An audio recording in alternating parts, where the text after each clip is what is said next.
सिर्फ हंगामा खड़ा करना ही मेरा मकसद नहीं, कोशिश ये है कि ये सूरत बदलनी चाहिए।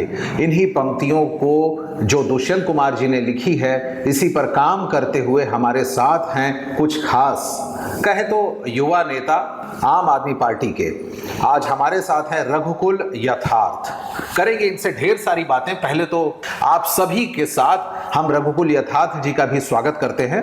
तो पहले आप अपना एक छोटा सा परिचय दें। जी, मैं रघुकुल यथार्थ, मैं मूल रूप से डोभी जौनपुर का निवासी हूँ, लेकिन मेरी कर्मस्थली या कहें तपस्या स्थली वाराणसी रही है।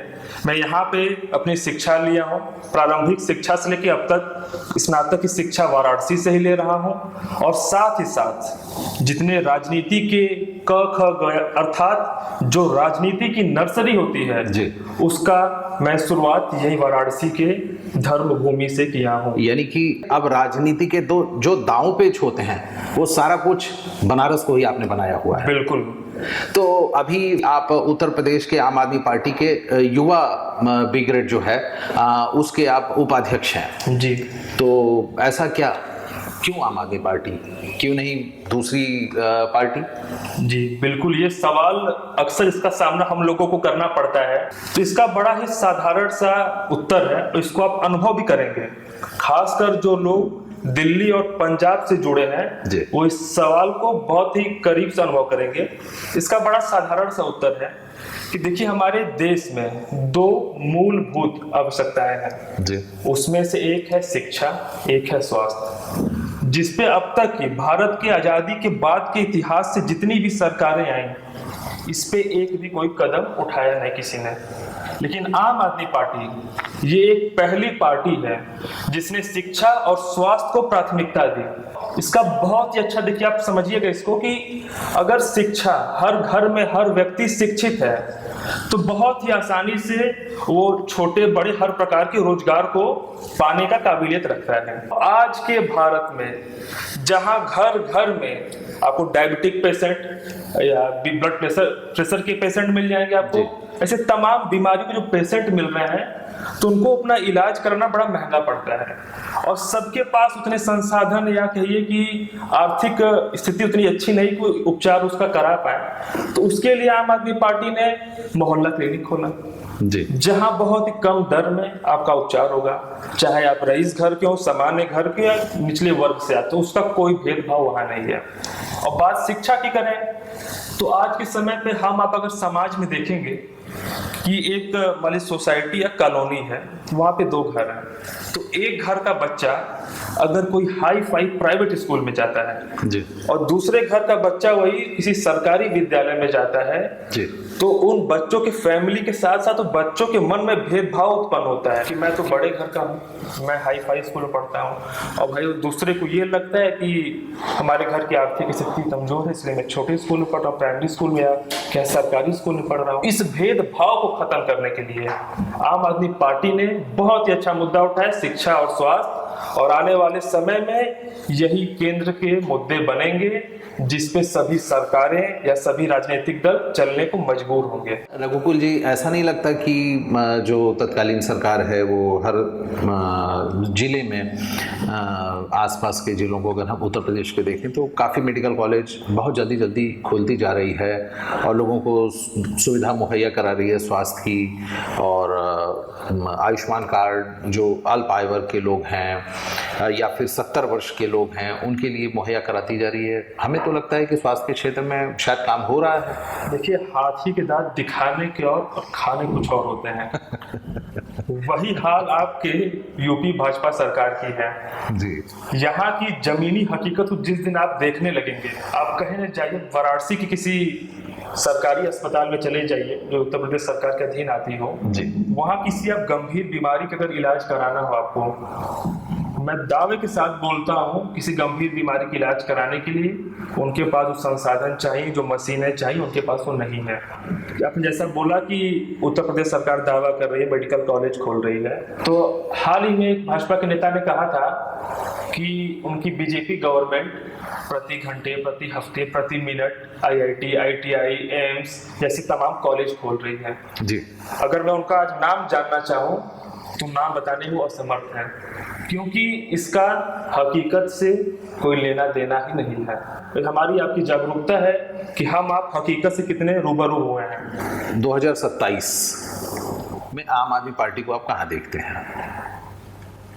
यूपी चुनाव में जी, उत्तर प्रदेश 2027 में मैं आम आदमी पार्टी को एक उभरता हुआ राजनीतिक दल के तौर पे उत्तर प्रदेश में मैं देख रहा हूँ, क्योंकि उत्तर प्रदेश की जनता उसने बसपा को, उसकी कार्यशैली को देख लिया, सपा को देख लिया, भाजपा को देख लिया, और जिस प्रकार से दिल्ली पंजाब में कार्य हो रहे हैं, तो आज उत्तर प्रदेश के घर घर में दिल्ली मॉडल केजरीवाल सरकार की चर्चा हो रही है। क्योंकि आज के समय में अगर व्यक्ति को देखा जाए, सबसे अधिक खर्चा उसका शिक्षा स्वास्थ्य में जाता है जी। तो कहीं ना कहीं पूरे यूपी वासियों को एक आम आदमी पार्टी की केजरीवाल सरकार से उम्मीद है कि वो यूपी में आएंगे तो अच्छा करेंगे, और हमारे पार्टी के नेता इतने दृढ़ संकल्पित हैं कि वो अच्छा करके दिखाएंगे। तो आने वाले 27 चुनाव में हमें पूरा विश्वास है कि अपने विरोधियों को हम कड़ी टक्कर देंगे और यूपी के विधानसभा में अपनी एक अलग और एक अद्भुत छवि बनाएंगे और जगह बनाएंगे। और अगर बात 2027 के चुनाव की चल रही, तो कोई ऐसा चेहरा जो कि मुख्यमंत्री के लिए? देखिए, हमारी आम आदमी पार्टी चेहरे पे चुनाव नहीं लड़ती है, वो अपने कार्यशैली पे और अपनी योजनाओं पे और सफल योजनाओं पे उस पे चुनाव लड़ती है। और हमारी पार्टी की हमेशा उसकी प्राथमिकता ये रही है कि अच्छे योग्य लोगों को सरकार के मुख्य पद पे बैठाया जाए, जिससे वो बिना जाति के भेदभाव के, बिना आर्थिक भेदभाव के, बिना धर्म के भेदभाव के शोषित, वंचित, गरीब, मजलूमों को सबको राज करने का अवसर प्रदान करे। और साथ ही साथ हमारे प्रदेश में जो तमाम बेरोजगार बेचारे अपना घर परिवार छोड़ के आज बंबई, पूना, यूपी के बाहर जा रहे हैं, उनको अपने प्रदेश में रोकना और यहाँ उनको अच्छा रोजगार का साधन उपलब्ध कराना, क्योंकि कोई भी व्यक्ति नहीं चाहता कि वो घर से दूर रह के नौकरी करे। लेकिन अब तक यूपी सरकार जितनी गवर्नमेंट आई, उनका इस पे कभी ध्यान ही नहीं गया। वो केवल सत्ता की मलाई काटने में और कहें कि अपनी सरकार बचाने के लिए पैसे का दाव पेच, इसी समय व्यस्त रह गए और जमीनी मुद्दों से वो बिल्कुल रूबरू हो ही नहीं पाए हैं। अगर हम राष्ट्रीय स्तर की बात करें तो आम आदमी पार्टी लेफ्ट में बैठी हुई है, ठीक? आप उन सभी के साथ आम आदमी पार्टी है जो भाजपा विरोधी है, तो उसमें कई सारे दल हैं, जैसा कि आप जानते हैं, इंडी दल। आम आदमी पार्टी क्या जो 2027 का चुनाव है, इसी तरह का कुछ वहाँ भी रहेगा या फिर अलग से आएगी? केजरीवाल जी की बड़े स्पष्ट उनके मतलब विचार है कि हमें बदलाव लाना है, और इसका सबसे बड़ा उदाहरण मैं आपको देता हूँ। जब केजरीवाल जी आंदोलन कर रहे थे, वो डायबिटिक पेशेंट हैं जी। तो डायबिटिक पेशेंट, आपको पता है कि हर अंतराल में कुछ खाइए पीजिए, वरना शुगर लेवल बहुत ही फ्लक्चुएट करता है और बहुत सी गंभीर परिस्थितियों में वो जान भी जा सकती है। लेकिन ऐसे में उन्होंने कई दिनों तक बिना कुछ खाए पिए देश को बदलाव लाने के लिए आंदोलन किया, धरना दिया। तो हमारी पार्टी को बड़ी सीधा सा मुद्दा है, हम लेफ्ट राइट पे विश्वास नहीं करते, हम जन कल्याण पे, सामाजिक मुद्दों पे और कैसे हमारे नेता जन सुलभ बने रहे, इस पे हमारी प्राथमिकता रहती है।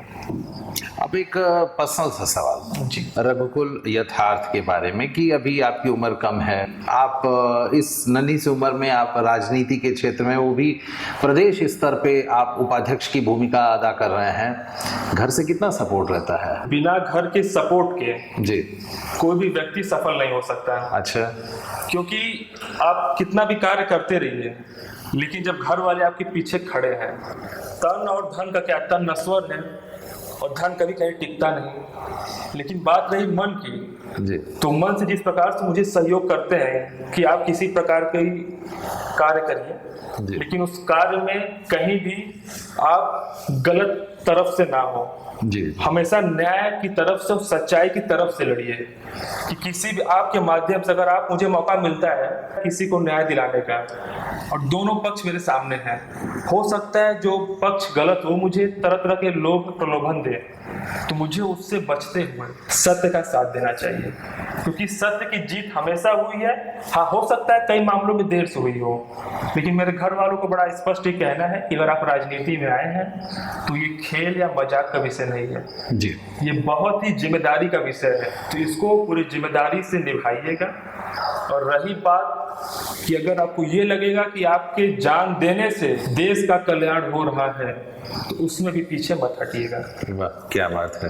ये बताइए कि आप अपनी भूमिका, आपकी भूमिका क्या रहेगी, किस रोल में आप कौन सा पार्ट अदा करेंगे, पर्दे के पीछे या पर्दे के आगे? बड़ा आपका जेन्युइन सवाल है और ये सवाल हर राजनीतिज्ञ से पूछा जाता है, खासकर जो युवा नेता हम लोग की तरह जी। तो देखिए, विधानसभा लोकसभा अपनी जगह है, मुझे वहां जगह जनता ने चाहा तो बनाऊंगा, नहीं चाहा तो कोई बात नहीं। लेकिन उससे पहले मुझे प्रत्येक भारतीय के दिल में जगह बनाना है कि अगर मैं उनके दिल में जगह बनाए रहूंगा, उनका विश्वास जीता रहूंगा, उनके सुख दुख में बिना किसी स्वार्थ कर मैं खड़ा रहूंगा, तो विधानसभा लोकसभा बहुत बड़ी चीज नहीं है। और रही बात विधानसभा लोकसभा, बहुत लोग पहुंचते हैं फिर लंबे समय तक भी रहते हैं, छोटे कार्यकाल के भी रहते हैं, हट जाते हैं। लेकिन जिन लोगों का घर जनता के दिल में बन जाता है वो कभी नहीं मिटते, उनके नाम कभी नहीं मिटते। बहुत खूबसूरत। तो यानी कि आपने लोकसभा या राज्यसभा, विधानसभा की तैयारी आपने बाद में करनी, पहले घर उनके यहाँ प्लॉटिंग कर रहे हैं जनता के दिलों में? बिल्कुल बिल्कुल कह सकते हैं, प्लॉटिंग कर रहा हूँ, क्योंकि हमारे लिए सत्ता मुख्य नहीं है, हमारे लिए जनता मुख्य है। अगर हम विचारधारा की बात करें, इतनी पार्टीज हैं, काफी राजनीतिक दल हैं, तो उसमें अगर आम आदमी पार्टी की विचारधारा के बारे में अगर हम बात करें तो इनकी विचारधारा जो आपको प्रभावित करती है वो क्यों, क्या है इनकी विचारधारा? देखिए, आपके केंद्र में लगभग सब जितने केंद्र से वो पार्टी है वो राज कर चुकी हैं, लेकिन जो जरूरी मुद्दे थे जिनसे हम आप जो जमीनी लेवल से जुड़े, जिससे हम लोग रिलेट करते हैं आदमी जी, उसको उन्होंने मिस कर दिया। अच्छा, जैसे मैं आपको एग्जांपल दे देता हूँ, शिक्षा स्वास्थ्य, तो मेरा मुख्य मोटिव था शिक्षा और स्वास्थ्य। और सबसे मुख्य पहलू, आज की तमाम राजनीतिक पार्टियों में आप देख लीजिए, आपको शिक्षित नेता बड़े कम मिलेंगे। तो आम आदमी पार्टी ने एक ट्रेंड लेके आया है कि जो उसके अधिकांश विधायक एमएलए हैं वो फॉरेन से या भारत की अच्छी संस्था से पढ़ के आए हैं, वो वहाँ के अनुभव को, ज्ञान को वो भारत की जमीन पे उतार रहे हैं। अब चाहे दिल्ली मॉडल देखिए, सभी मॉडल देखिए, तो कहीं ना कहीं से प्रेरित हुए मॉडल हैं। तो मेरा बस आम आदमी पार्टी का ये है कि ये पार्टी धर्म के नाम पे नहीं, जात के नाम पे नहीं और आर्थिक अमीरी गरीबी के आधार पे राजनीति नहीं करती है। कुछ लोग प्रश्न उठाएंगे कि भाई ये तो धर्म विरोधी है, तो ऐसा कुछ नहीं है। मैं खुद रघुवंशी हूँ, मैं खुद श्री राम का अनुयायी हूँ, मैं खुद रोज सुबह उनका पूजा पाठ करता हूँ। तो राजनीतिक पार्टियों को धर्म से कोई लेना देना नहीं होना चाहिए।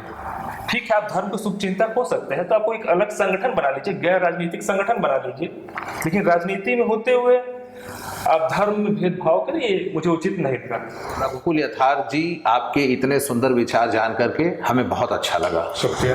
तो अभी तो हमारी चलने की बेला हो रही है, लेकिन चलते चलते अगर आप हमारे द सुधांशु शो के दर्शकों को कुछ कहना चाहें तो प्लीज। जी, सबसे पहले मैं द सुधांशु शो के सभी सम्मानित जन का आभार व्यक्त करूंगा। सभी जनता को यही बोलना चाहूंगा कि मैं मूल रूप से जौनपुर डोभी का निवासी हूं और वाराणसी मेरी जन्मस्थली कर्मस्थली रही है। तो मैं यही कहना चाहूँ कि मैं अपने साथ हमेशा जौनपुर का तेवर और काशी के धर्म को धारण करके चलता हूँ। तो आप लोग अपना प्रेम स्नेह बनाए रहें और अपना सेवा करने का अवसर प्रदान करें। बहुत बहुत धन्यवाद। तो आज के शो में रघुकुल यथार्थ को हम देते हैं विदा। अगली बार हम होंगे एक नए व्यक्तित्व के साथ, तब तक देखते रहिए द सुधांशु शो। नमस्कार।